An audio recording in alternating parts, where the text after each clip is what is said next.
In April 2004, the IUF affiliated Cambodian Tourism and Service Workers Federation (CTSFW) took strike action to achieve the fair distribution of service charge.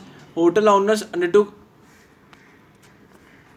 in April 2004 when IUF affiliated Cambodian Tourism and Service Workers Federation (CTSFW) took strike action to achieve the fair distribution of service charge. Hotel owners undertook widespread dismissals. The most egregious case of this was at the Raffles hotels in Siam, Reap, and Phnom Penh, where over 300 workers were summarized dismissed for taking legal strike action. As part of the meeting's proceedings, union members from Sunway and Intercontinental hotels in Phnom Penh who were dismissed and suspended during the service charge dispute were able to successfully return to work following solidarity actions from the CTSFW and UIF. Not UIF, IUF. Assistance and engage in a violent bargaining with the employees for securing substantial wage and non-wage benefit for workers. This is in a way has led to decline in the growth of trade unions. Analysis for monopoly versus collective voice framework since independence indicates that there has been rapid industrialization and minimum industrial strife in the collective voice framework. Unions oppose the introduction of such technology because it reduces employment elasticity in a production process. Exhibit 17.7 provide insights on manpower availability, labor laws, industrial relations, climate, and provision for employing foreign nationals in the Indian state of Meghalaya. Exhibit 17.7 manpower availability. Meghalaya has a fairly large pool of skilled, semi-skilled, and unskilled labor. There is an adequate number of secretarial staff in the most parts of state. Compensation structure. Figure 17.1 indicates the average range of compensation at various employee levels in the medium scale private sector organization. Table 17.1 average range of compensation at various employee levels. Employee level top management average yearly compensation range rupees 10,000 plus. Middle management 5,000 to 10,000. Junior management 2,500 to 5,000. Supervisory 2,000 to 4,000. Secretarial or clerical to 1,500 to 3,000. Skilled labor 1,500 to 3,000. Unskilled labor 750 to 1,500. Source Northeast Council NEC. It should be noted that actual compensation paid may vary according to the company size and industry type as well as skill, experience, length of service, etc. of the individual. Besides salary and wages, a compensation typically includes various fringe benefits such as annual bonus, monthly contribution to provident fund, monthly house rent allowance, terminal gratuity, annual medical bonus, monthly contribution to provident fund, monthly house rent allowance, terminal gratuity, annual medical expenditure, reimbursement or allowance, annual leave, travel allowance, and cumulative leave encashment. Labor laws. Indian labor law are applicable throughout the country. A brief overview of each of the major laws is provided here. The Factories Act of 1948 provides the rules regarding terms and conditions of employment in countries. This act provides for welfare and personal security of labor by regulating working norms, working conditions,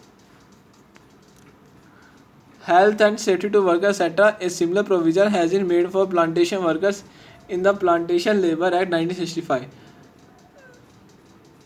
The payment of bonus at 1965 imposes a statutory obligation on employees to pay a minimum bonus of 8.33% of the basic salary. The maximum bonus is 20% of the basic salary. The payment of Gratuity Act 1972 and the Employees Provident Fund and Family Pension Scheme 1971 provide for retirement benefits and social security dues to employees. Industrial relations. The Trade Union Act 1926 provides for the registration and operation of trade unions. Membership in a trade union is not obligatory, but in practice, most workers and office staff are enrolled as members of the union. The unions enter into binding contracts and settlement with the employees on behalf of the workers. Wages in the organized sector are left to process of collective bargaining, conciliation, arbitration, and adjunction. The industrial relations climate in the state is congenial. Employing foreign nationals. Employment of foreign technicians for supervision and training of Indian personnel or for other purposes connected to implementation new projects does not require the prior approval of the Reserve Bank of India (RBI), provided with their engagement conforms to certain prescribed conditions. In several older sectors such as tea and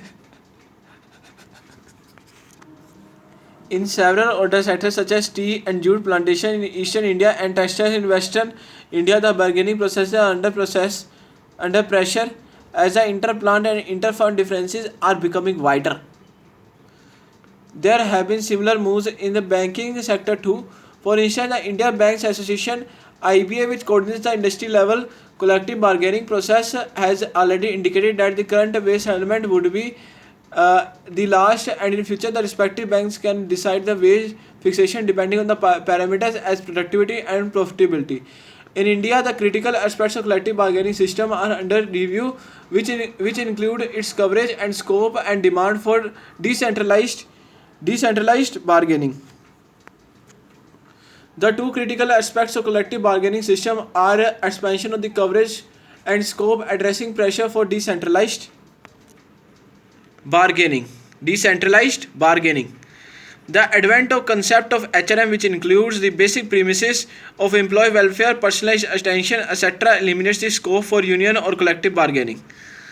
With regard to the demands for the decentralized bargaining, the pressure is from better off units that have high levels of productivity and profitability. The demand is due to the fact that the process of collective bargaining equalizes profitable and not so profitable units and does not have provision for rewarding higher level of productivity.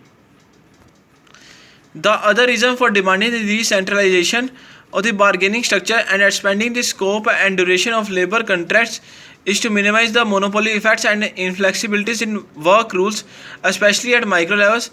Another reason for reviewing the process of collective bargaining is that in spite of low union density by international standards, India loses more days every year than any other country on account of industrial conflict. Another major factor for reduced importance of role of trade unions and collective bargaining is the advent of the concept of HRM, where the basic premises such as employee welfare, personalized attention, performance-based reward system, etc., eliminate the scope for union or collective bargaining. The entry barriers to unions are even higher in the IT sector on the account of proactive HRM practices. The private corporate sector employs roughly 30% of the formerly workers in the country. Exhibit 17.8 discusses a perspective on the right to strike by public employees. Exhibit 17.8 public employees and workers cannot forego their right to strike.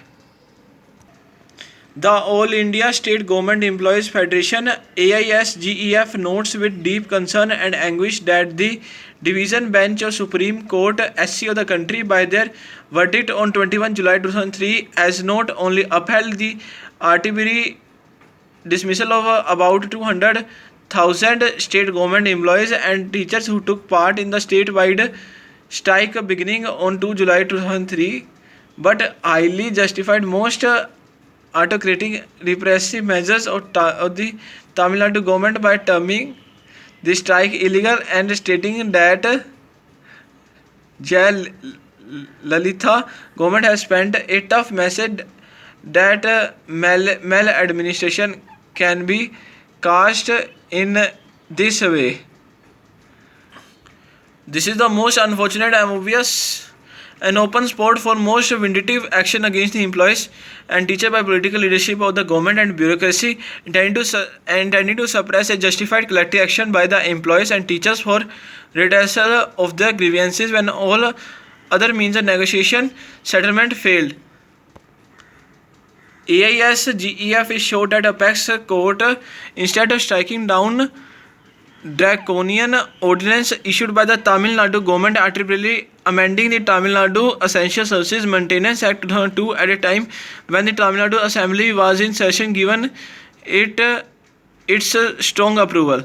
The judgment of the SC justifies the action of Tamil Nadu government in dismissing more than 2 lakh employees and teachers and charging about 2,500 employees on the plea of so-called violence. It also requires the Tamil Nadu government to consider reinstating the dismissed employees, expect those charges sheeted on the condition that the dismissed employees and teachers tender unconditionally apology for their action and give an undertaking not to resort to strike again. There is an utter humiliation of the employees and adds insult to the injury.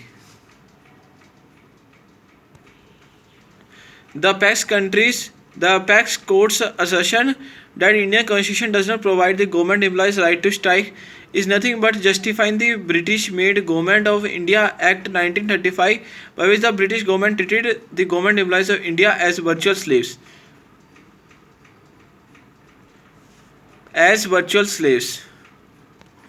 In fact, the Constitution of India does not say which sections of workers are eligible to strike. Article 19 guarantees fundamental rights for all, and another article speaks of some restriction which the central government and the state government had to consider and decide. The working class in India and throughout the world have established their right through struggle and sacrifice. Whether industrial, working class or government employees, they cannot forego their right to collective bargaining.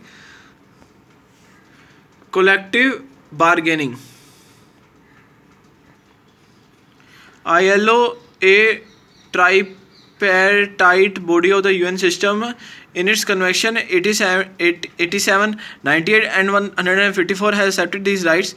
Convention 151 meant for public service has specified mandated that public employees shall have as other workers the civil and political rights which are essential for the normal exercise of freedom of association, subject only to the obligation arising from their status and the nature of functions.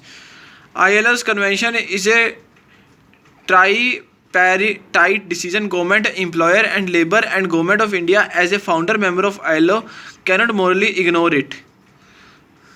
The tax made by Tamil Nadu government on the employees and teachers is totally unprecedented in the history of India's trade union government. AISGEF strongly urges the Tamil Nadu government to withdraw all victimizations, dismissals, charge sheets, etc. and restore the arbitrarily cut pensionary and other benefits of employees and teachers. AISGEF urges all trade unions of the country and international trade unions to rise in strong protest against such a virulent attack on the trade union rights of employees and teachers, and to restore the snatched away economic benefits which have come in pursuit of the neoliberal economic policy dictated by the World Bank and IMF. Collective bargaining in the organized sector, an important factor that is not much recognized but still prevails in many organized sector units, is fixing and revising wages through collective bargaining. More and more companies are placing less faith in productivity agreements and are not instead looking at initiatives beyond collective bargaining. These three wages levels were defined, and it was pointed out that all industries must pay the minimum wage. The capacity to pay would apply only to the fair wage that could be linked to productivity.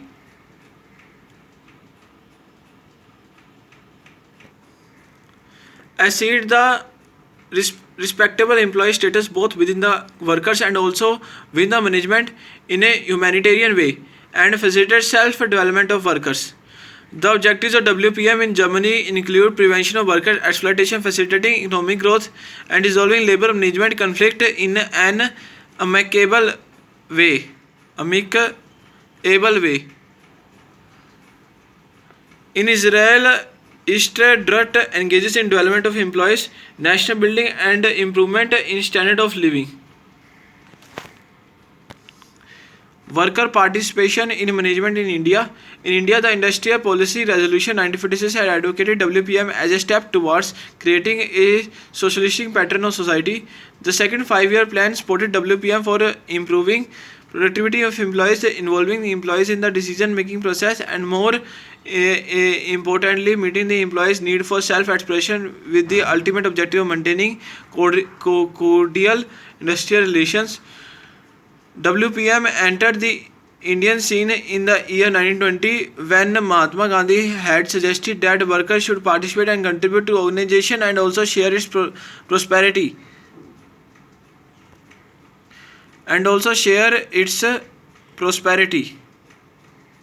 Not here, prosperity.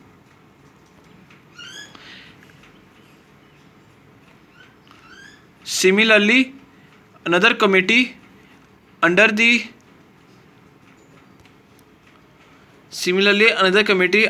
chairmanship of Ravindra Verma, the Union Minister for Labour was constituted to look into the various statutory and non-statutory schemes and also recommend outlines for comprehensive schemes for WPM. The following are some of the key recommendations for the committee. 3-tier system of participation, that is shop, floor, plant and board levels. Legislation for covering all undertaking with 500 or more workers, public or private. Issue of not less than 10% equity to workers. The second 5-year plan supported WPM.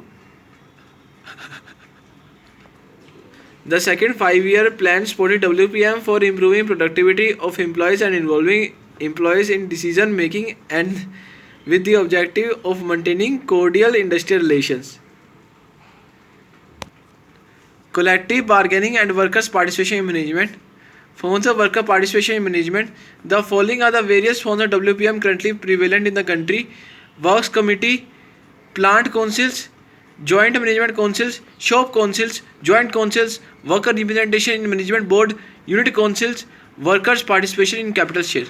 The main features of aforementioned councils include that every division or zone with 100 or more people shall have a joint council, and the number of councils in the joint council would depend on the factors such as types of services in consultation with the recognized union. The joint council would be used for resolving issues, unit level matters, skill development of employees, improving working conditions, examining the suggestions of workers and awarding suitable awards. Evaluation of WPM in India. A tripartite committee was constituted in December 1994 to examine and evaluate the success of WPM in the country. The committee, after evaluation, indicated that respect for government, the employees and employers have not taken the scheme seriously. On the other hand, employers seem to have neglected the Joint Management Council (JMCs). Joint Management Council (JMCs) for decision involving critical issues such as changes in production processes and employment redevelopment. The following are some of the factors responsible for failure of WPM in the country: ideological differences, like lack of a proper orientation, improper attitude, and lack of awareness among employees. To facilitate promotion of participatory culture among Indian enterprise, it would be appropriate to ensure congenial workers' employment committed approach from both parties, greater awareness for the scheme, setting of realistic objectives, making WPM complementary to collective bargaining, free flow of information, and more importantly, carrying out the decision taking by WPM bodies. Quality circles. Quality circle QCs are some groups of employees in a small work area or otherwise doing a similar kind of work voluntarily meet regularly every week for identifying, analyzing and resolving work related problems. From I don't care to I do care, continuous improvement in the quality of work life through humanization of work, self-development, bringing out the hidden potential of the pupil. People get the opportunity to learn additional skills, development of team spirit, individual versus team. I could not do, but we did it. Improved organization culture, positive working environment, participatory management process. Structure. NQC has an appropriate structure for its effective and efficient performance. However, the structure varies from industry to industry and organization to organization. Steering committee. This is at the top of the structure and is led by senior executive. It includes representative from top management and the HR department.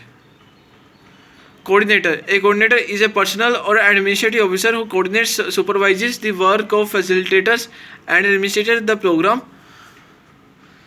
Facilitator. A facilitator is a senior supervisory officer. The person coordinates the works of several QCs through circle leaders. Circle leader. A circle leader is chosen from the lowest level of the employees or supervisors. Circle members. The circle members are staff members. Circle leader, for example, the person organizes and conducts circle activities. Circle members. The circle members are staff members. Their lifeblood of QCs. They should attend all meetings as far as possible, offer suggestions and ideas, participate actively in group process, and take training seriously with a receptive attitude. Launching quality circles. The major prerequisite for initiating QCs in an organization is the total understanding as well as complete faith in the participative philosophy on the part of top and senior management. The launching of QCs involves the following steps: expose middle level executives to the concept, explain the concept of employees and invite them to volunteer as members of QCs. Step 3. Nominate senior managers as facilitators. Step 4. Form a steering committee. Step 5. Arrange training for coordinators and facilitators in the basics approach implementation. Implementation techniques and operation of QCs. Later, facilitators may provide training to circle leaders and circle members. Fix the meeting schedule for QC, preferably 1 hour a week. Formally inaugurate the QC. Arrange the necessary facilitators for the QC to meet the operate. Training. It is crucial to import inappropriate training to different sections of employees without a proper understanding of the real concept of QCs. Both the workers and management might view this philosophy and suspicion. Each group must be aware of the commitments and implication of well as the benefits of QCs. Such training comprises a brief orientation program for the top management, training for circle leaders and members. The operation. The operation of QC involves the following set of sequential steps. Problem identification. It involves identifying problems. Problem selection. It involves prioritizing and selection problems to be taken up first. Problem analysis. It involves clarifying and analyzing the problem through basic problem solving methods. Generate alternative situation. It involves identifying, evaluating causes and generating possible alternative solutions. Select the most appropriate solution. It involves selecting the most appropriate solution by evaluating the alternative solution in terms of investment and returns from the investment. Prepare a plan of action. It involves preparing a plan of action to convert solutions into reality by considering the who, what, when, where, they and how solving problems. Present solution to management circle. It involves offering solutions to the management for approval by members. Implementation of solution. It involves testing and implementation the recommended solution after evaluation by the management. The following are the commonly used techniques to analyze and solve work related problems: brainstorming, data collection, data analysis. The tools used for data analytics include the following: tables, line graphs, circle graphs, control charts. Organization also expect QCs to develop internal leadership, reinforce worker morale and motivation, and encourage a strong sense of teamwork. Some of the benefits of QCs include higher quality, improved productivity, greater upward flow of information, broader and improved worker attitude, job enrichment, and great teamwork. QCs often face problems such as unrealistic expectation of fast result, lack of management commitment and support, resistance by middle management, resentment by non-participants, inadequate training, lack of clear objectives, and failure to get a solution implemented. It took more than 2 decades for quality control concept to gain acceptance in India after its introduction in Japan. QCs are not limited to manufacturing firms alone but are applicable to a variety of organizations that provide scope for group-based solutions to work-related problems. Note here, this is summary. You may read it yourself. This is summary. You can read it yourself by stopping the video. By stopping the video, you can read it yourself.